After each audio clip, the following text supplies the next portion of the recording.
এলাকায় বংশাই নদীর উপর একটি ব্রিজ নির্মাণ করা হোক আনকোট। আমি মাননীয় সংসদ সদস্যের সাথে একমত হয়ে সংশোধনী দিয়েছি।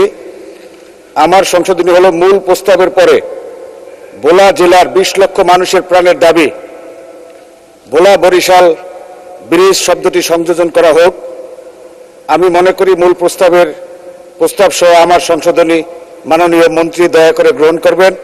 ধন্যবাদ মাননীয় স্পিকার। ধন্যবাদ মাননীয় সদস্যবৃন্দ। আমি এখন মূল সিদ্ধান্ত প্রস্তাব এবং তার উপর আনিত সংশোধনগুলোর উপর মাননীয় সড়ক পরিবহন ও সেতু মন্ত্রী জনাব ওবায়দুল কাদেরকে তার বক্তব্য রাখবার আহ্বান জানাচ্ছি। মাননীয় সড়ক পরিবহন ও সেতু মন্ত্রী, আপনাকে ধন্যবাদ। মাননীয় স্পিকার,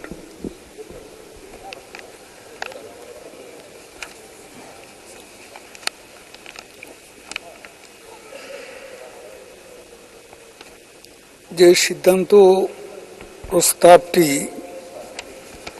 আপনার মাধ্যমে এসেছে মাননীয় স্পিকার, সেটি একটি ব্রিজ নির্মাণের প্রস্তাব।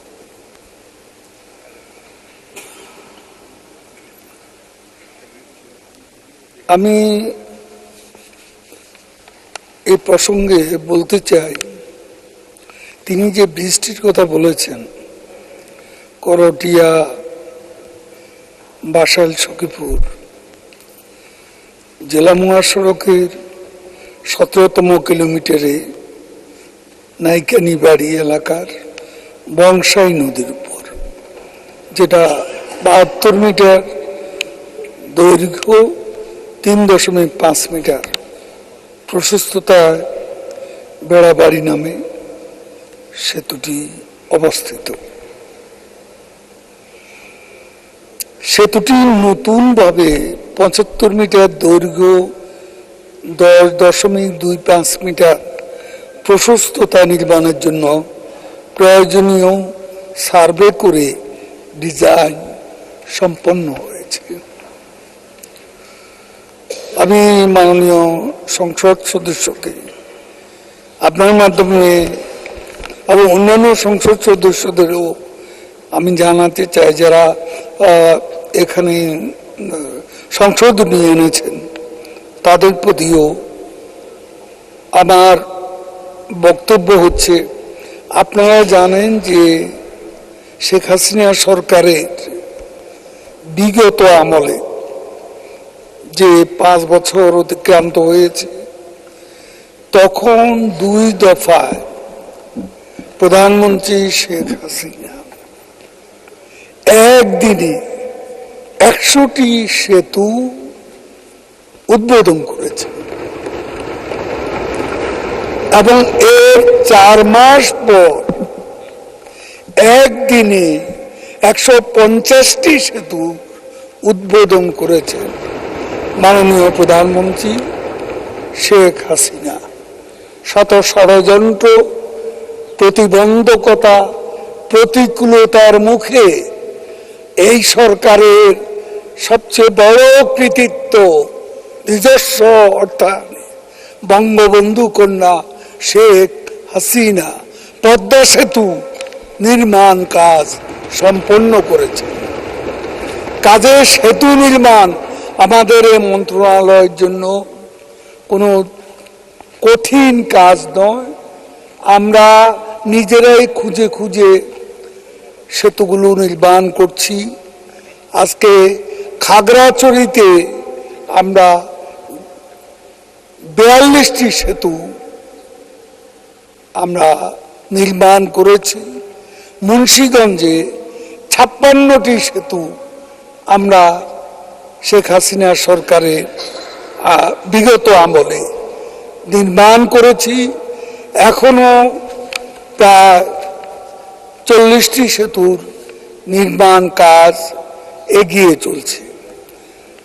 মাননীয় সংসদ সদস্য এবং অন্যান্য সংসদ সদস্যরা যে প্রস্তাব করেছেন, এর মধ্যে একটা গুরুত্বপূর্ণ হচ্ছে ভোলা বরিশাল সংশোধনীতে। ভোলা বরিশালের খুব লম্বা সেতু, এটা ছোটখাটো সেতু না, এটা পদ্মা সেতুর চেয়ে বড় হবে। তো এটা নির্মাণের ব্যাপারে আমাদের ফিজিবিলিটি স্টাডির কাজ আমরা অনেকটাই করেছি। তবে সমস্যা হচ্ছে যে এখানে অনেক টাকার দরকার। বর্তমান বিশ্ব পরিস্থিতিতে যে সংকট অর্থনীতিতে, তার প্রতিক্রিয়া আমাদের এখানেও অবশ্য পড়তেছে। এই অবস্থায় আমরা চেষ্টা করছি ERDর মাধ্যমে ফান্ড জোগাড় করতে। ফান্ডিং হলে এই সেতুটিও খুব প্রয়োজনীয়, আমরা করতে আগ্রহী। আর মাননীয় সংসদ সদস্য যে প্রস্তাব করেছেন, তিনি হয়তো ভালো করে জানেন না যে এর নির্মাণ প্রক্রিয়া শেষ পর্যায়ে। এটা খুব শিগগিরই কাজ শুরু হবে। সমস্ত ডিজাইন সহ আমাদের যে প্রস্তুতি, সে প্রস্তুতি আমরা নিয়ে ফেলেছি। শীঘ্রই ব্রিজ নির্মাণের পরবর্তী কার্যক্রম আমরা গ্রহণ করব। এবং অন্যান্য মাননীয় সংসদ সদস্যগণ যে প্রস্তাবগুলো করেছেন, এখানে আবার অনেকে গুলিয়ে ফেলেছেন। যিনি প্রস্তাব করেছেন আমাদের মাননীয় সংসদ সদস্য অনুপম শাহজাহান জয়, তিনিও আবার 4 লেনের রাস্তা নিয়ে এসেছেন, ব্রিজের সাথে আবার 4 লেনের রাস্তা যুক্ত করে ফেলেছেন। রাস্তা এক কথা, আর ব্রিজ আর একটা বিষয়। তো যাক, আপনার এই ব্রিজটি হয়ে যাচ্ছে, আপনি একটু খোঁজখবর নেবেন। আমিও দ্রুততর এটা এক্সপিডাইট করার জন্য প্রসেস, আমারও যা কর্তব্য, আমি মন্ত্রণালয়ের লোকজন আমার অফিসে আছে, তারা এগুলো নোট করছে। যারা যারা যা বলেছেন, মনে করবেন না যে এটা আমাদের কাছে নেই। যারা বক্তব্য দিয়েছেন সংশোধনী, তাদেরটা নোট হয়ে গেছে। এটা কালকে আগামী রোববার মন্ত্রণালয়ে উপস্থাপন করবে। তো আমি আশা করি মাননীয় সংসদ সদস্যর ব্রিজটা যখন হয়ে যাচ্ছে, তখন আর এই প্রস্তাবটি প্রত্যাহার করলেই তো ভালো হয়। আমি তাকে অনুরোধ করছি প্রস্তাবটি প্রত্যাহার করার জন্য। ধন্যবাদ মাননীয় মন্ত্রী।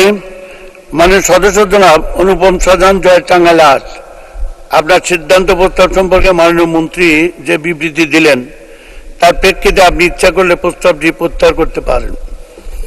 ধন্যবাদ মাননীয় স্পিকার।